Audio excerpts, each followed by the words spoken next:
Hello my beautiful viewers, welcome back to my channel. ಇವತ್ತು ನಾನು ನಿಮಗೆ ಒಂದು ಒಳ್ಳೆ ರೆಸಿಪಿನ ಮಾಡಿ ತೋರಿಸೋಣ ಅಂತ ಬಂದಿದ್ದೀನಿ. ಡಾಬಾ ಸ್ಟೈಲಲ್ಲಿ ಯಾವ ರೀತಿ ನಾವು ಪನ್ನೀರ್ ಕರಿನ ಟೇಸ್ಟ್ ಮಾಡಿರ್ತೀವಲ್ಲ, ಅದೇ ಥರನೇ ಈಸಿಯಾಗಿ ತುಂಬಾ ಸಿಂಪಲ್ ಇಂಗ್ರೀಡಿಯೆಂಟ್ಸ್ನ ಉಪಯೋಗಿಸಿ ನಾನು ಮನೆಯಲ್ಲೇ ಎಲ್ಲ ಇಂಗ್ರೀಡಿಯೆಂಟ್ಸಸ್ ಕೂಡ ನಮಗೆ ಸಿಗುತ್ತೆ, ಅದನ್ನು ಉಪಯೋಗಿಸಿ ಯಾವ ರೀತಿ ಮಾಡ್ಬೋದು ಅಂತ ತೋರಿಸ್ಕೊಡ್ತಾ ಇದ್ದೀನಿ. ಬನ್ನಿ ನೋಡಿ. ಮೊದಲನೇದಾಗಿ ನಾನಿಲ್ಲಿ 2 ಈರುಳ್ಳಿನ ಉದ್ದುದ್ದ ಸ್ಲೈಸಾಗಿ ಕಟ್ ಮಾಡಿ ತೊಗೊಂಡಿದ್ದೀನಿ, ಮೀಡಿಯಮ್ ಸೈಜು. ಇಲ್ಲಿ 1 ಟೇಬಲ್ ಸ್ಪೂನಷ್ಟು ಶುಂಠಿ ಬೆಳ್ಳುಳ್ಳಿ ಪೇಸ್ಟನ್ನು ತೊಗೊಂಡಿದ್ದೀನಿ. 2 ಹಸಿಮೆಣಸಿನ್ಕಾಯಿನ ಸಣ್ಣದಾಗಿ ಚಾಪ್ ಮಾಡಿ ತೊಗೊಂಡಿದ್ದೀನಿ. ಇದು ಬಂದು ಕೊತ್ತಂಬರಿ ಕಡ್ಡಿನ ನಾನಿಲ್ಲಿ ತೊಗೊಂಡಿದ್ದೀನಿ. 200 ಗ್ರಾಮಷ್ಟು ನಾನು ಪನ್ನೀರನ್ನ ತೊಗೊಂಡಿದ್ದೀನಿ, ಕ್ಯೂಬ್ಸ್ ಥರ ಕಟ್ ಮಾಡ್ಕೊಂಡಿದ್ದೀನಿ. 2 ಟೊಮೊಟೊ ಹಣ್ಣನ್ನು ನಾನು ರಫಾಗಿ ಚಾಪ್ ಮಾಡಿ ತೊಗೊಂಡಿದ್ದೀನಿ. ನೋಡಿ, ಮೊದಲನೇದಾಗಿ ನಾನಿಲ್ಲಿ ಒಂದು ಬಾಣಲಿನ ತೊಗೊಂಡಿದ್ದೀನಿ. ಈಗ ಇದಕ್ಕೆ 1 ಟೇಬಲ್ ಸ್ಪೂನಷ್ಟು ಎಣ್ಣೆನ ಹಾಕೋತಾ ಇದ್ದೀನಿ.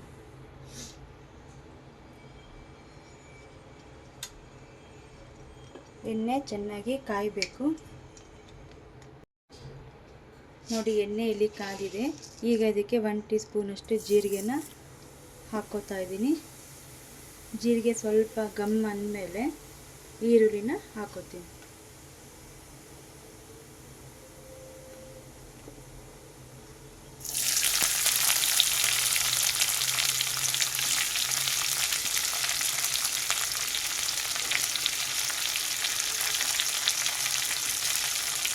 ಈರುಳ್ಳಿ ಫ್ರೈ ಆಗಬೇಕಾದ್ರೆ ಗ್ಯಾಸ್ ಸ್ಟವ್ ಫ್ಲೇಮು ಹೈನಲ್ಲೇ ಇರಲಿ. ಚೆನ್ನಾಗಿ ಇದು ಬ್ರೌನ್ ಕಲರ್ ಬರಬೇಕು.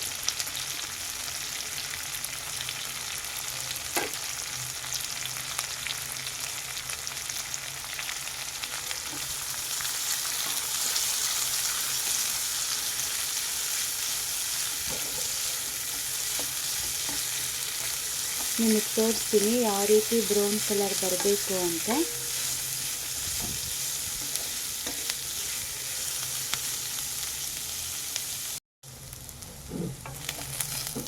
ನೋಡಿ, ಇಲ್ಲಿ ನಾನು ತೋರಿಸ್ತಾ ಇದ್ದೀನಲ್ಲ, ಈ ಹಂತಕ್ಕೆ ಬರಬೇಕು.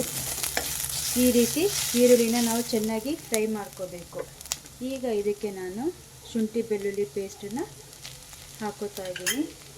ಮತ್ತು ಕೊತ್ತಂಬರಿ ಕಡ್ಡಿನ ನಾನಿಲ್ಲಿ ಫ್ರೆಶ್ ಆಗಿರೋ ಕೊತ್ತಂಬರಿ ಕಡ್ಡಿನ ಹಾಕೋತಾ ಇದ್ದೀನಿ. ಹಸಿಮೆಣಸಿನ್ಕಾಯಿನ ಹಾಕೋತಾ ಇದ್ದೀನಿ. ರಫಾಗಿ ಚಾಪ್ ಮಾಡಿದ್ದೀನಲ್ಲ ಟೊಮೆಟೊ, ಇದನ್ನು ಹಾಕ್ಕೊಂಡಿದ್ದೀನಿ. ಈಗ ಇದೆಲ್ಲ ಚೆನ್ನಾಗಿ ನಮಗೆ ಫ್ರೈ ಆಗಬೇಕು. ಟೊಮೆಟೊ ಸ್ವಲ್ಪ ಸಾಫ್ಟ್ ಆಗೋವರೆಗೂ ನೀವು ಚೆನ್ನಾಗಿ ಫ್ರೈ ಮಾಡ್ಕೊಳ್ಳಿ.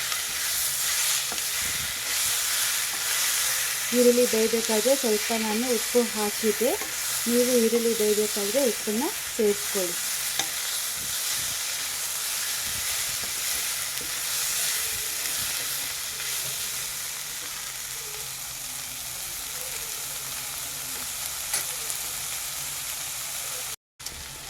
ನೋಡಿ, ಟೊಮೊಟೊ ಸ್ವಲ್ಪ ಎಲ್ಲ ಸಾಫ್ಟ್ ಆಗ್ತಾ ಇದೆ. ಈಗ ಇದಕ್ಕೆ ನಾನು ಸ್ವಲ್ಪ ಬಿಸಿ ನೀರನ್ನು ಸೇರಿಸ್ಕೊತೀನಿ.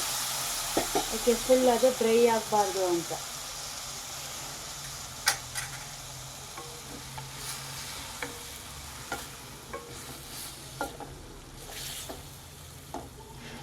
ಈಗ ಲಿಡ್ ಕ್ಲೋಸ್ ಮಾಡಿ 5 ಮಿನಿಟ್ಸು ಬಿಟ್ಬಿಡೋಣ. ಚೆನ್ನಾಗಿ ಇದೆಲ್ಲ ಬೇಯಬೇಕು.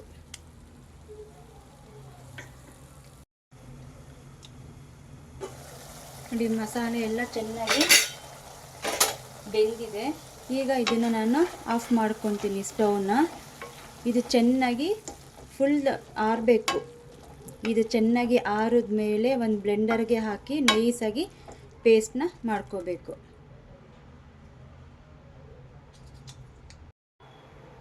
ನೋಡಿ, ನಾನಿಲ್ಲಿ ಒಂದು ಸಾಸ್ ಪಾನ್ ತೊಗೊಂಡಿದ್ದೀನಿ. ಈಗ ಇದಕ್ಕೆ ಸ್ವಲ್ಪ ಎಣ್ಣೆನ ಹಾಕ್ಕೊಂಡಿದ್ದೀನಿ. ಇದು ಎಣ್ಣೆ ಸ್ವಲ್ಪ ಚೆನ್ನಾಗಿ ಕಾಯಬೇಕು. ನೋಡಿ, ಎಣ್ಣೆ ಕಾದಿದೆ. ಈಗ ಇದಕ್ಕೆ ನಾನು ಪನ್ನೀರನ್ನ ಹಾಕೋತಾ ಇದ್ದೀನಿ. ಜಾಸ್ತಿ ಫ್ರೈ ಮಾಡಬೇಡಿ, ಜಸ್ಟ್ ಶಾಲೋ ಫ್ರೈ ಅಷ್ಟೇ, ಡೀಪ್ ಫ್ರೈ ಅಲ್ಲ.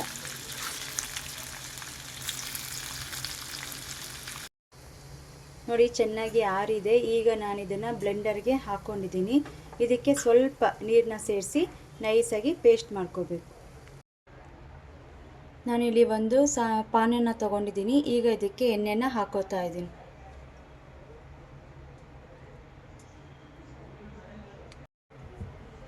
ಇಲ್ಲಿ ನಾನು ಎಣ್ಣೆ ಹಾಕೊಂಡಿದ್ದೀನಿ. ನೀವು ಎಣ್ಣೆ ಬದಲಿಗೆ ತುಪ್ಪನ ಸಹ ನೀವು ಇಲ್ಲಿ ಹಾಕೋಬೋದು. ನೋಡಿ ಎಣ್ಣೆ ಕಾದಿದೆ. ಈಗ ಇದಕ್ಕೆ ನಾನು ಜೀರಿಗೆನ ಹಾಕ್ಕೊಂಡಿದ್ದೀನಿ, 2 ಏಲಕ್ಕಿನ ಹಾಕಿದ್ದೀನಿ ಮತ್ತು 1 ಪಲಾವ್ ಎಲೆನ ಹಾಕಿದ್ದೀನಿ. ನೋಡಿ ಇಲ್ಲಿ ನಾನು ಕಾಶ್ಮೀರಿ ರೆಡ್ ಚಿಲ್ಲಿ ಪೌಡರ್ನ ಹಾಕ್ಕೊಂಡಿದ್ದೀನಿ. ಈಗ ಇದಕ್ಕೆ ನಾನೇನು ರುಬ್ಕೊಂಡಿದ್ದೀನಲ್ಲ ಆ ಪೇಸ್ಟನ್ನು ಹಾಕ್ಕೊಂಡಿದ್ದೀನಿ. ನೋಡಿ ಇದು ಖಾರ ಕೊಡುತ್ತಲ್ಲ ಆ ಖಾರದ ಪುಡಿ, 1 ಸ್ಪೂನು ಧನಿಯಾ ಪುಡಿ, 1/4 ಸ್ಪೂನಷ್ಟು ಅರಿಶಿನ ಪುಡಿ. ಈಗ ಚೆನ್ನಾಗಿ ಇಲ್ಲೇನು ನಾನು ನಿಮಗೆ ಮಸಾಲೆನ ತೋರಿಸ್ತಾ ಇದ್ದೀನಲ್ಲ ಇದು ಚೆನ್ನಾಗಿ ನಿಮಗೆ ಫ್ರೈ ಆಗಬೇಕು. ಯಾವ ಥರ ಫ್ರೈ ಆಗಬೇಕು ಅಂದರೆ ಇದ್ರದ್ದು ಕಲರ್ ನಮಗೆ ಚೇಂಜ್ ಆಗಬೇಕು. ಅಲ್ಲಿವರೆಗೂ ಚೆನ್ನಾಗಿ ಫ್ರೈ ಆಗಿ ಎಣ್ಣೆನ ಬಿಟ್ಕೋಬೇಕು.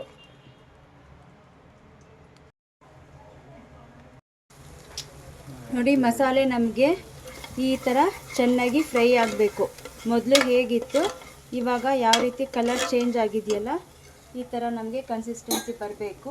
ಈಗ ನಾನು ಇದಕ್ಕೆ ಸೈಡಲ್ಲಿ ಬಿಸಿನೀರನ್ನ ರೆಡಿ ಮಾಡ್ಕೊಂಡಿದ್ದೀನಿ. ಈಗ ಬಿಸಿನೀರನ್ನ ಆ್ಯಡ್ ಮಾಡ್ತಾಯಿದ್ದೀನಿ.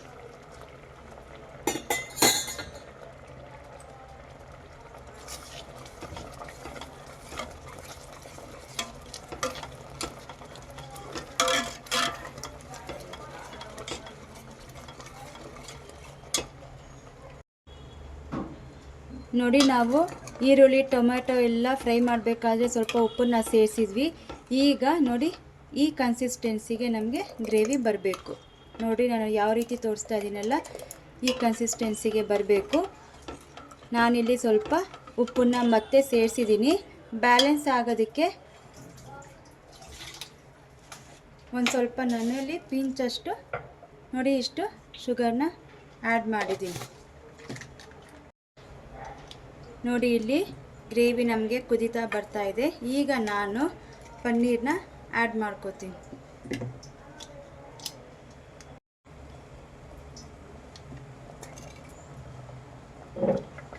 ನಿಧಾನಕ್ಕೆ ಪನ್ನೀರ್ ಕ್ಯೂಬ್ಸ್ನ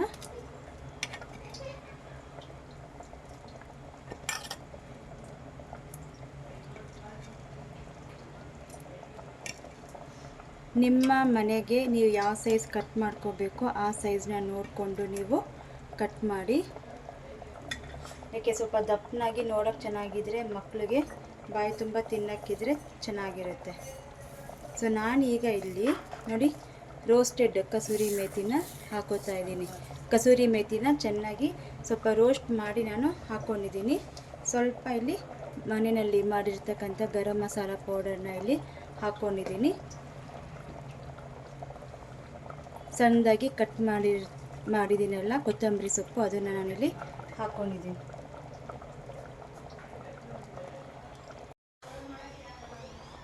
ನೋಡಿ 2 ನಿಮಿಷ ಚೆನ್ನಾಗೆಲ್ಲ ಸೆಟ್ ಆಗುತ್ತೆ.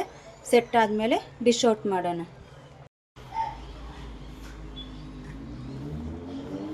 ನೋಡಿ ಡಾಬಾ ಸ್ಟೈಲ್ ಪನ್ನೀರ್ ಕರಿ ರೆಡಿಯಾಗಿದೆ. ಮನೆಯಲ್ಲಿ ಇರ್ತಕ್ಕಂಥ ಎಲ್ಲ ಇಂಗ್ರೀಡಿಯೆಂಟ್ಸೇ ಯೂಸ್ ಮಾಡಿರೋದು. ಯಾವಾಗಲೂ ಬಟರ್ ಮಸಾಲ ತಿಂತಾ ಇರ್ತೀರ, ಇದು ಸ್ವಲ್ಪ ಸ್ಪೈಸಿ ಆಗಿರುತ್ತೆ. ಎಲ್ಲರಿಗೂ ಇದು ಇಷ್ಟ ಆಗುತ್ತೆ. ನೋಡಿ ಈ ಥರ ಕನ್ಸಿಸ್ಟೆನ್ಸಿ. ಇದು ರೋಟಿ, ನಾನು, ಪರೋಟ ಎಲ್ಲದಕ್ಕೂ ಇದು ಸೂಟ್ ಆಗುತ್ತೆ. ಬನ್ನಿ ಡಿಶ್ ಔಟ್ ಮಾಡೋಣ. ಈ ವಿಡಿಯೋ ನಿಮಗೆ ಇಷ್ಟ ಆದರೆ ಪ್ಲೀಸ್ ಲೈಕ್ ಮಾಡಿ, ಶೇರ್ ಮಾಡಿ, ಹಾಗೆ ಕಮೆಂಟ್ನ ತಿಳಿಸಿ. ನೋಡಿ ನಾನಿಲ್ಲಿ ಡಿಶ್ ಔಟ್ ಮಾಡಿದ್ದೀನಿ. ಈಗ ಇದಕ್ಕೆ ಸ್ವಲ್ಪ ಕಸೂರಿ ಮೇಥಿನ ಹಾಕೋತಾ ಇದ್ದೀನಿ.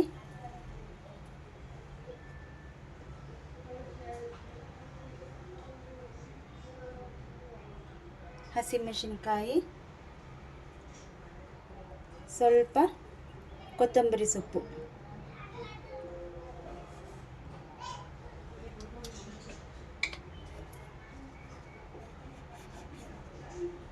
ಸ್ವಲ್ಪ ಪಿಂಚಷ್ಟು ಗರಂ ಮಸಾಲ ನೋಡಿ. ಈಗ ಇದು ಪರೋಟ, ರೋಟಿ, ನಾನು, ಕುಲ್ಚಾ ಜೊತೆಗೆ ಸರ್ವ್ ಮಾಡ್ಬೋದು.